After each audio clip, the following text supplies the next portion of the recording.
네, 한 주간의 삶도 성령 충만하시고 또 행복한 삶이 되시길 축원합니다.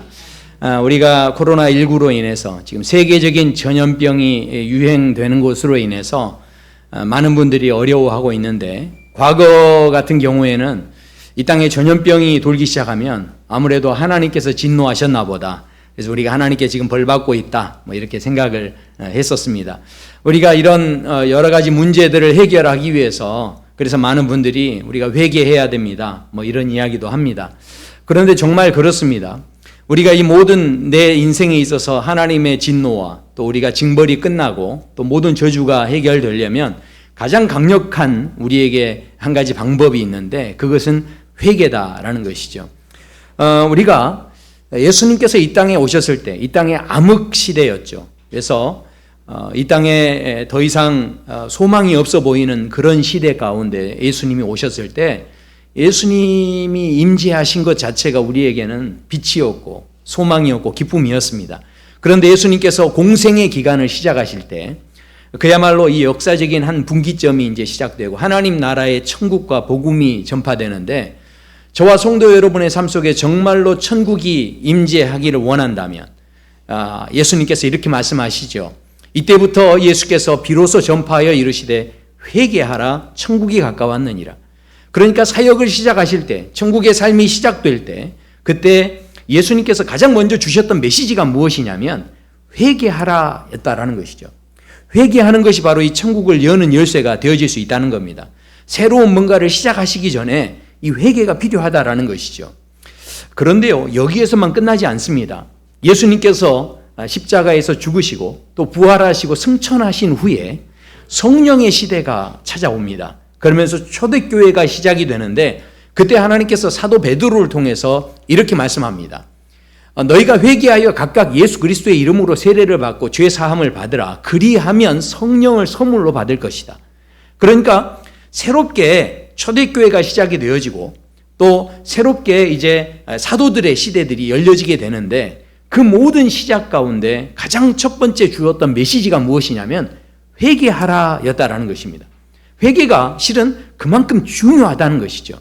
우리의 인생, 내가 정말 저주받은 것 같아요. 내가 정말 여러 가지 어려움이 있어요. 내가 정말 여러 가지 문제가 있어요. 근데 이 모든 문제를 단번에 해결하고 내가 새 출발하고 싶어요.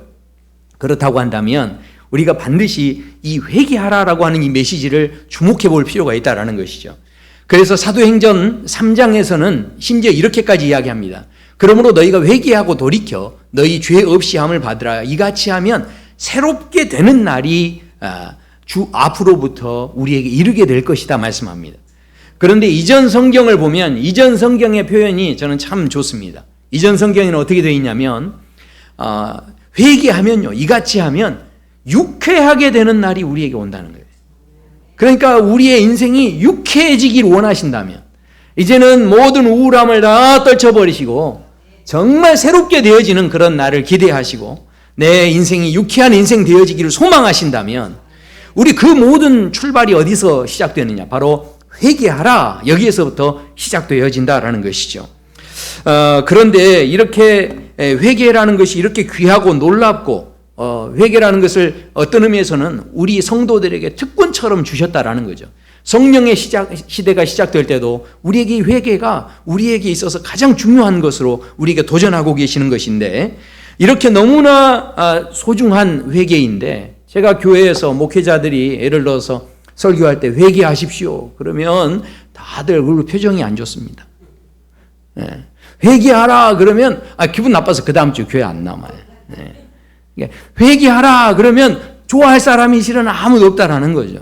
아니, 분명히 회개라는 것이 그렇게 소중하고 새로운 것이, 우리를 새롭게 하는 좋은 것인데, 그런데 우리가 대부분 회개하라 그러면, 아니, 인사할 때 여러분 사랑합니다, 축복합니다 이렇게 인사하면 좋지, 인사할 때 회개하십시오 이렇게 인사하시면 어떻게 기분이 좋으십니까? 이게 절대로 기분 좋은 문제가 아니라는 거죠. 그렇다면 우리가 한번 생각해 봐야 됩니다. 우리가 회개가 너무나 좋은 것인데도 불구하고 이 회개를 이야기하면, 이것이 우리에게 특권인데도 불구하고 이것을 이야기하면 자꾸 부담이 돼요. 자꾸 이 안색이 안 좋아지고, 그렇습니다. 자, 왜 그럴까요? 제가 정확하게 말씀드리면 여기에 이유가 있습니다. 그것은 바로 회개가 우리 안에서 값싼 것으로 느껴지고 있기 때문에 그렇습니다. 아니, 왜 어떻게 회개가 값싼 것으로 느껴지나요? 이렇게 지금 궁금해 하실 수 있습니다. 자, 그렇다면 제가 예를 한번 들어드릴게요. 우리가 처음에 와서, 교회 와서 하나님 앞에, 아유, 하나님, 내가 이런 잘못을 했습니다. 용서해 주세요. 이렇게 하면서 하나님 앞에 회개합니다. 눈물로 고백하죠. 그러면 마음이 참 이렇게 평안해져요. 그런데 또 예배 중에 보면 목사님이 또 주시는 말씀을 들어보니까, 야, 정말 하나님이 오늘 나를 용서해 주신 것 같아요. 그래서 할렐루야 하고 집에 갔습니다. 그런데 한 주를 지낸 다음에 그 다음 주에 교회에 또 왔는데 세상에 예배 드리는 중에 지난번에 그 지었던 죄를 또 지은 것 같아요. 그 죄가 또 생각이 나는 거예요. 그러면 하나님 앞에 또 고백을 하죠. 하나님, 이런 죄를 또 지었네요. 하나님 용서해 주세요. 그러면서 하나님 앞에 기도합니다. 그런데 여기까지 끝났으면 좋은데요, 그 다음 주 되니까 또 생각이 나는 거예요. 그러면서 어쩌면 우리가 대부분 하나님 앞에서 회개하고 또 평안함을 얻는다라고 하지만, 그러나 늘 죄짓고 회개하고 죄짓고 회개하고 죄짓고 회개하고 죄짓고 회개하고, 예, 여러분이 지금 반응해 줄 때까지 계속 하는 거예요 지금. 자, 죄짓고 회개하고 죄짓고 회개하고, 실은 계속 우리 안에 이게 있다 보니까 회개를 하더라도 이 회개만 해가지고 되나? 이제 자꾸 회개를 반복하니까 그 마음이 이제 자꾸 이렇게 내 안에서 이게 생겨지기 시작하는 거죠. 회개만 가지고는 안 될 것 같고, 뭔가 좀 기도를 해도 무릎팍이 막 깨지고 막 피가 나고 이렇게 해야 내가 하나님께 온전한 회개가 되는 것 같고, 회개를 해도 회개만 갖고는 안 되고, 뭡니까? 하나님 앞에 뭔가를 좀 더 갖다 바쳐야 되고, 뭔가 좀 부족한, 뭔가 더 하나님 앞에 필요한 것이 있지 않나 하는 생각들이 계속 생겨진다라는 거죠. 이게 죄짓고 회개하고 죄짓고 회개하는 게 반복되다 보니 회개 자체는 너무나 귀한 것인데, 너무나 능력이 있는 것인데, 점점 이 회개가 값싸게 느껴지는 겁니다. 회개만으로는 안 될 것 같은 거예요. 회개 말고 뭔가 더 붙여야만 이게 진짜 회개가 될 것 같은 그런 느낌을 우리가 갖게 된다라는 것이죠. 그래서 저는 오늘 소원합니다. 우리 사랑누리교회, 우리 함께 온라인으로 예배드리는 우리 모든 성도 여러분의 삶 속에 진정한 회개를 회복하게 되길 소원합니다. 회개에는 능력이 있습니다. 회개에는 기쁨이 있습니다. 회개에는 소망이 있습니다. 그래서 이 회개의 의미를 우리가 다시 한번 회복해야 하는데, 오늘 말씀에 보면 이 말씀에서 올바른 회개가 무엇인지를 우리에게 말씀합니다. 이 회개를 통해서 우리의 삶이 완전히 새로워질 수 있다는 것을 도전하고 있습니다. 오늘 우리가 읽었던 말씀 시편 51편을 보시면요, 여기에 그 51편 제목이 붙어 있습니다. 그러니까 시편 내용 자체에 제목이 붙어 있는데, 다윗이 밧세바와 동침한 후에 선지자 나단이 그에게 왔을 때 이렇게 말씀합니다. 그러니까 지금 이게 무슨 사건이 일어난 것인지 사무엘하 11장 12장을 보시면 거기에 이제 이 사건이 소개가 됩니다. 이 사건을 경험한 다윗이 지었던 시편이 바로 오늘 본문의 시편입니다.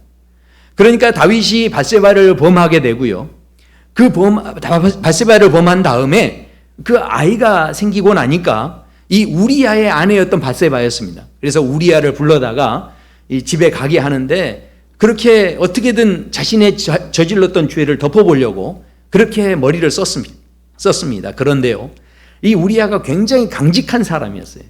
그래서 집에 가지를 않습니다. 그러니까 이 방법이 통하지 않는 겁니다. 그래서 다윗이 이 우리아를 전쟁터에 다시 보냅니다. 그리고 작전을 짜서 이 전쟁터에서 적군의 손에 죽게 만듭니다. 그리고 밧세바를 자신의 아내로 맞이하게 되죠. 이 사건이 있은 뒤에 하나님께서 나단에게 임하시고요, 나단 선지자가 다윗을 찾아옵니다. 그리고 갑자기 다윗에게 어떤 부자의 이야기를 하게 됩니다. 근데 그 부자는 가진 것도 많고 가축도 많고 소유한 게 많은 부자였다라는 거죠. 그런데 그 부자 바로 옆집에 가난한 사람이 한 사람 살았는데, 그 집에는 새끼 암양 한 마리가 있는데 그 새끼 암양이 그들의 가진 전부였습니다. 그리고 그 암양 새끼를 자녀들이 함께 이렇게 지냈는데, 그래서 여기에는 가축이기보다는 함께 마치 가족처럼 지내는, 마치 자식과 같은 그런 암양 새끼였다라는 것이죠. 어느 날 이 부잣집에 손님이 찾아왔습니다. 그 손님을 대접하기 위해서 이 부자가 자신의 집에 가축을 잡은 게 아니고 그 가난한 집에 있는 그 암양 새끼를 뺏어다가 그걸 잡아서 손님을 대접했다라는 것이죠. 이 이야기를 들은 순간 다윗이 화가 머리끝까지 납니다. 실제로 일어난 것으로 생각을 하고 그 사람 반드시 잡아 죽여야 한다 이러면서 노발대발합니다. 그때 그 이야기를 들은 나단 선지자가 이렇게 이야기합니다. 그 사람이 바로 당신입니다. 그 말을 들었을 때 얼마나 깜짝 놀랐겠습니까? 그런데 나단 선지자가요, 그 말로만 끝내지 않습니다. 당신이 칼로 우리아를 죽였기 때문에, 그리고 그의 아내를 뺏었기 때문에 당신의 집에서 앞으로는 칼이 떠나지 않을 겁니다. 그리고 당신의 아내도 또한 당신은 은밀하게 남의 아내를 뺏었지만 그러나 당신의 아내는 백주 대낮에 다른 사람에게 빼앗김을 당할 것입니다. 그러면서 막 심판과 저주의 말이 막 이 나단 선지자를 통해서 쏟아집니다. 이 다윗이 그 말을 들었을 때 얼마나 놀랐겠습니까? 그런데 생각해 보십시오. 우리가 만약에 다윗 같았다고 한다면 다윗이 권력이 있고 힘이 있고 그 당시에 누구도 다윗보다 위에 있는 사람이 없습니다. 그렇다고 한다면 그 상황에서 그것을 온전히 받아들이기가 실은 쉽지 않은 그런 부분일 수 있죠. 그러나 놀랍게도 다윗이 그때 뭐라고 하냐면 이렇게 이야기를 합니다. 내가 여호와께 죄를 범하였나이다. 내가 여호와께 죄를 범하였나이다. 즉시로 다윗이 자신의 잘못을 인정을 합니다. 그리고 그 이야기를 들은 나단 선지자가 하나님께서 당신을 용서하셨습니다 라고 하는 그 대답을 해 주십니다. 이 모든 것이 굉장히 부드럽게 지금 흘러가는 것 같습니다. 그러나 여러분 생각해 보십시오. 여러분이 만약에 다윗 왕이었다고 한다면 내가 잘못했습니다 이렇게 받아들이기가 쉬웠겠습니까? 이런 고백을 한다는 게 결코 쉽지 않다라는 것이죠. 왜냐하면 누군가 나를 정죄할 때 그 정죄대로 내가 잘못했습니다 하는 순간 고백으로만 끝나지 않습니다. 그 모든 당할 심판들을 내가 이제 다 받아야 되는 거예요. 책임을 다 져야 되는 거죠. 그렇기 때문에 그 고백을 한다는 게 결코 쉽지 않습니다. 한번 생각해 보십시오. 운전을 하고 다니시는 분들이 운전하다가 아니 신호등을 좀 잘못 봐서 교통법규를 어길 수가 있죠. 그러면 경찰이 불러서 잠깐 보겠습니다. 자, 운전면허증 제시하십시오 하면서 운전면허증을 받으면 그러면 여러분 어떻게 합니까? 아이고 내가 잘못했습니다. 물론 우리 사랑누리교회 성도님들은 쿨하게 그렇게 하실 줄로 믿습니다. 그런데 대부분 쿨하게 내가 잘못했습니다 이렇게 이야기합니까? 아니 내가 너무 바빠가지고 그거 잘못 봤다고 이렇게 대답하는 사람들이 있다는 거죠.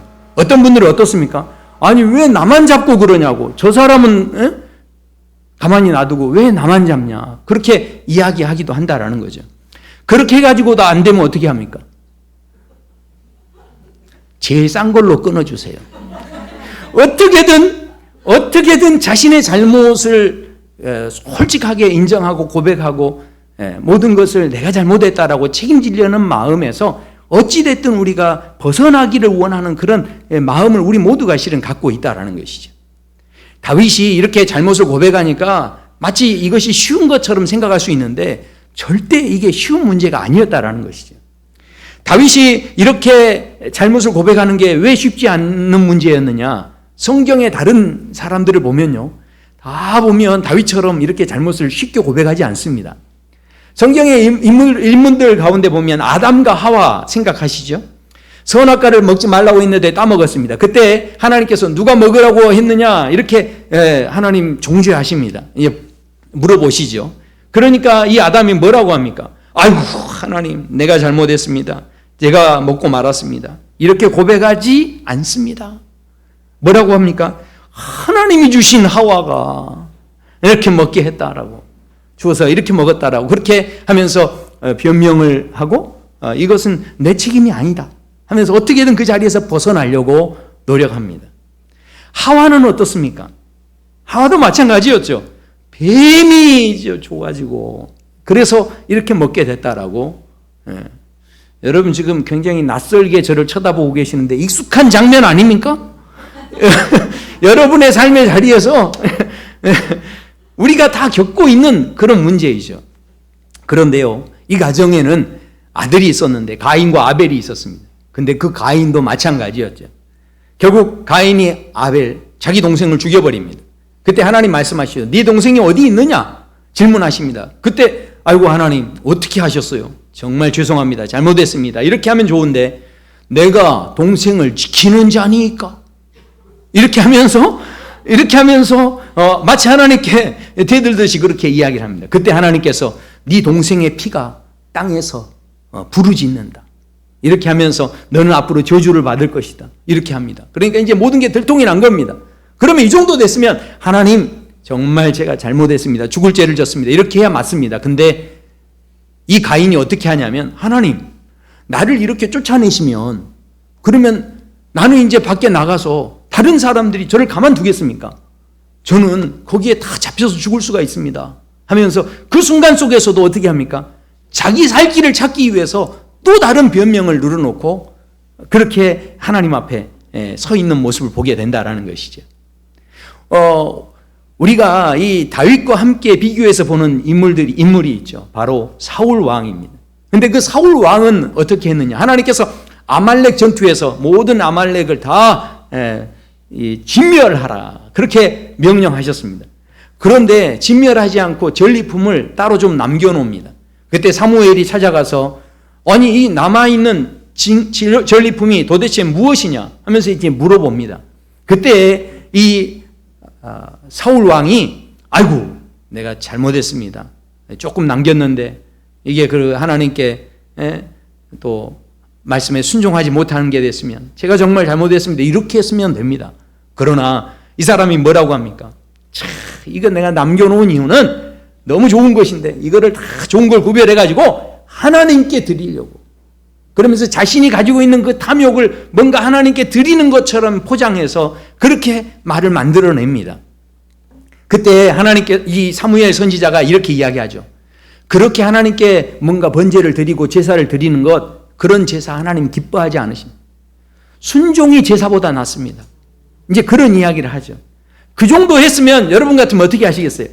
아유 하나님 정말 잘못했습니다. 이렇게 해야 맞잖아요. 그런데 사울 왕이 뭐라고 하냐면 내가 백성들이 두려워서 왜냐하면 백성들이 가만히 있질 않으니까 그래서 이 백성들이 두려워서 내가 이렇게 했습니다 라고 하면서 마치 이 모든 잘못이 누구 때문에요? 그놈의 백성들 때문에 나 때문이 아니라는 거예요. 그 백성들이 나한테 계속 압박을 주니까 그래서 내가 이렇게 한 겁니다. 이렇게 이야기를 했다라는 거죠. 그때 사무엘 선지자가 하나님께서 당신을 버렸습니다. 이렇게 이야기합니다. 그러면 그 정도 했으면 이제 큰일 났구나. 하나님 정말로 저를 좀 살려주세요. 이렇게 해야 맞습니다. 근데 이 사울 왕이 뭐라고 하냐면 사무엘이 이제 그 자리를 떠나려고 하니까 아니 이렇게 떠나시면 어떻게 합니까? 백성들 앞에서 그래도 제 체면은 좀 세워주고 가셔야 되지 않습니까? 라고 하면서 끝까지 자신이 어떻게 하면 살 수 있을까 살 길을 찾아서 발버둥을 치는 그런 모습을 보게 된다는 거죠.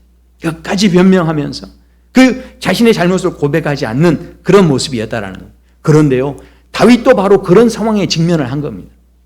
다윗에게 나단 선지자가 그렇게 이야기합니다. 그 사람이 당신입니다. 이 상황 앞에서 다윗이 너무 깜짝 놀랐겠죠. 그때 다윗의 마음속에 아니 목욕을 하려면 들어가서 하지 왜 밖에 나와가지고 목욕을 해서 밧세바가 그래서 이게 이렇게 된 거지 꼭 제 잘못만은 아닙니다. 이렇게 이야기할 수 있죠. 여러 가지 변명들을 다 댈 수 있습니다. 그런데도 불구하고 다윗은 그렇게 하지 않습니다. 그냥 내가 잘못했습니다. 내가 잘못했습니다. 그렇게 고백하는 그런 다윗을 우리가 보게 됩니다. 인정하는 것이 쉽지 않습니다. 그런데 그것을 인정했다는 거죠. 어느 날 한 학생이요 택시를 탔는데 할머니하고 함께 합승을 했어요. 할머니가 옆에 앉았어요. 근데 이 학생이 잘 가다가 갑자기 배가 좀 이상해지기 시작하더니 방귀가 나오려고 하는 거예요. 그러니까 이 학생이 너무 막 신경이 곤두서가지고 힘을 주고 이 방귀를 참았어요. 지금 이 상황에 방귀를 끼면 안 되는 거예요. 그래서 계속해서 이 방귀를 참는데 이제는 참다 못해서 이 방귀를 곧 끼기 직전까지 간 겁니다. 그런데 이게 방귀를 참는 게 너무 힘든데 참다가 이제 이 학생이 묘수를 하나 찾아냈어요. 뭐냐면 손가락으로 창문을 쫙 문지르면서 뿌지득 이렇게 문지르면서 방귀를 끼면 되겠구나. 그래서 손가락으로 뿌지득 이렇게 문지르면서 방귀를 딱 꼈습니다. 성공한 거죠. 네, 그래서 아이고 성공했구나 하고 너무 이제 좋아서 있는데 갑자기 그 옆에 있던 할머니가 말씀하시는 거예요. 소리는 그렇다 치고 냄새는 어쩔 거예요.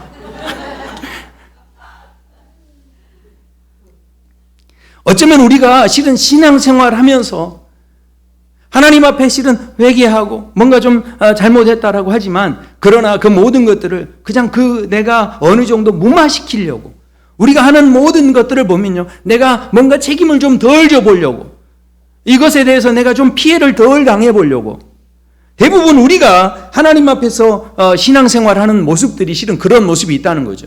생각해 보십시오. 우리가요 회개한다라고 합니다. 하나님 앞에 회개한다고 하죠. 그러나 그 모든 회개가 다 어디에 초점이 맞춰져 있냐면 이 회개를 통해서 뭐 하는 겁니까? 내가 갖고 있는 모든 책임을 좀 면하기를 원하는 거예요.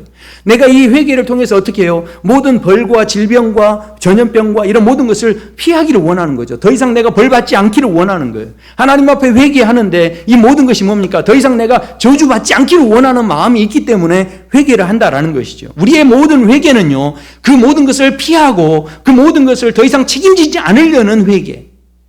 거기에 우리의 모든 마음이 맞춰져 있다라는 것입니다. 그러나 하나님이 원하시는 진짜 회개가 무엇인지 이 회개를 누가 하고 있냐면 다윗이 하고 있습니다.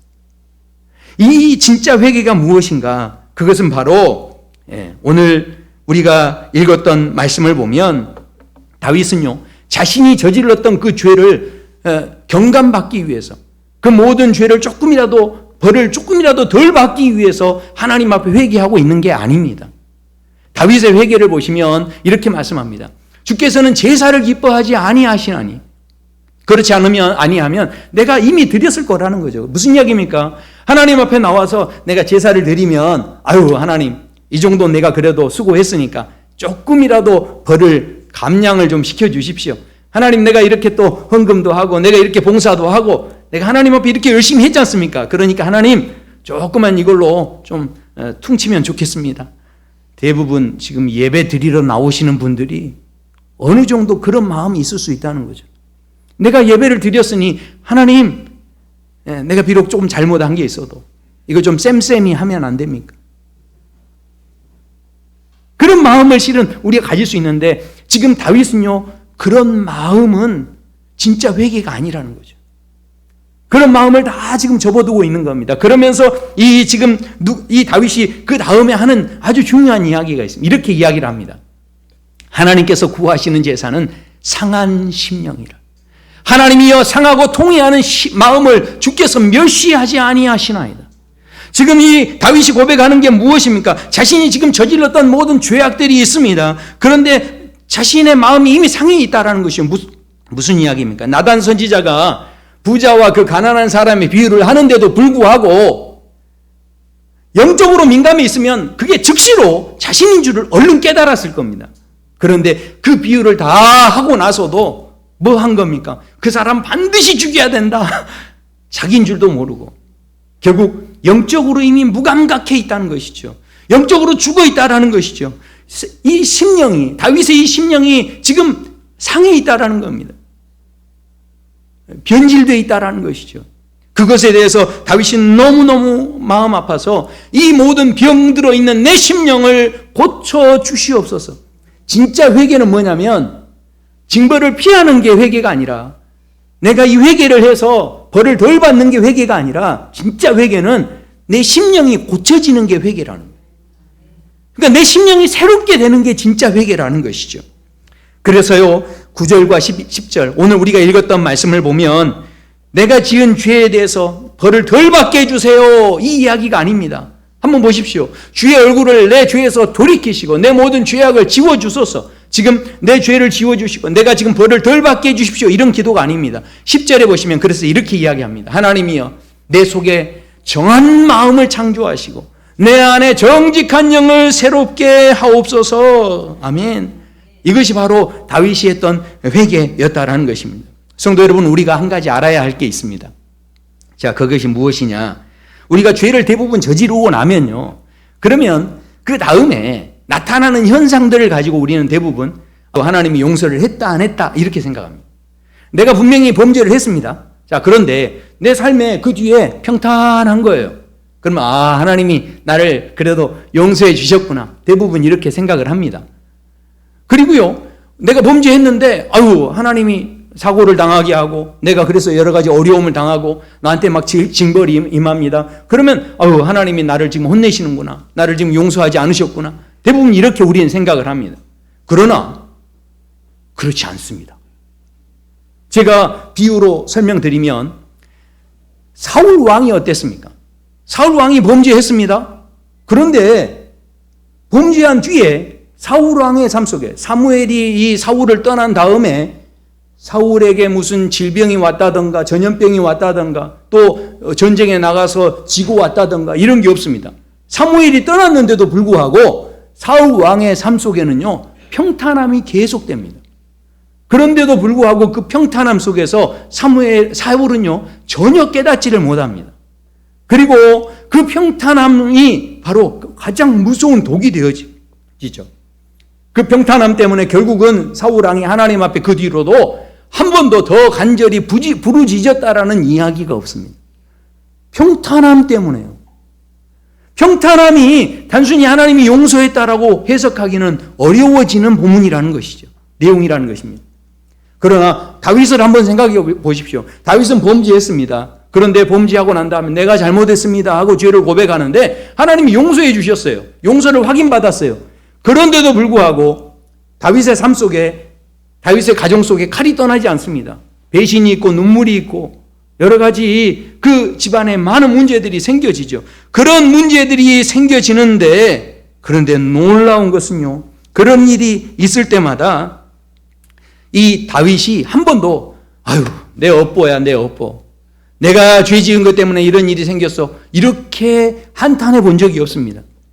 모든 상황들 속에서 오히려 그렇게 한탄하지 않을 수 있었던 것은 바로 하나님께서 이 심령을 회복시켜 주셨기 때문에 죄책감에 더 이상 눌려있지 않았다라는 것입니다.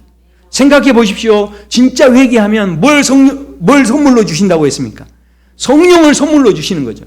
마귀는 계속해서 너 때문이야, 너 때문에 네 집안이 이렇게 된 거야, 이렇게 정죄했을지 모르지만, 그러나 성령께서 너는 하나님이 용서하셨어, 그러면서 이 다윗의 마음을 주장했기 때문에, 심령이 건강했기 때문에 한 번도 이것을 자기 탓으로 돌려버리지 않았다라는 것이죠.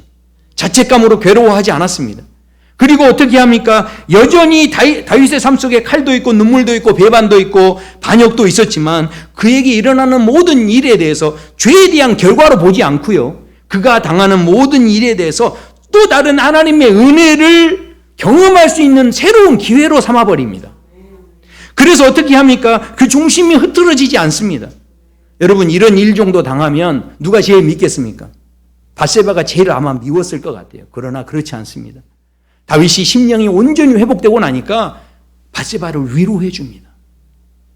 그리고요, 어떻게 합니까? 그 자식을 하나님이 이미 죽이시겠다라고 말씀하셨습니다. 이미 결정된 겁니다.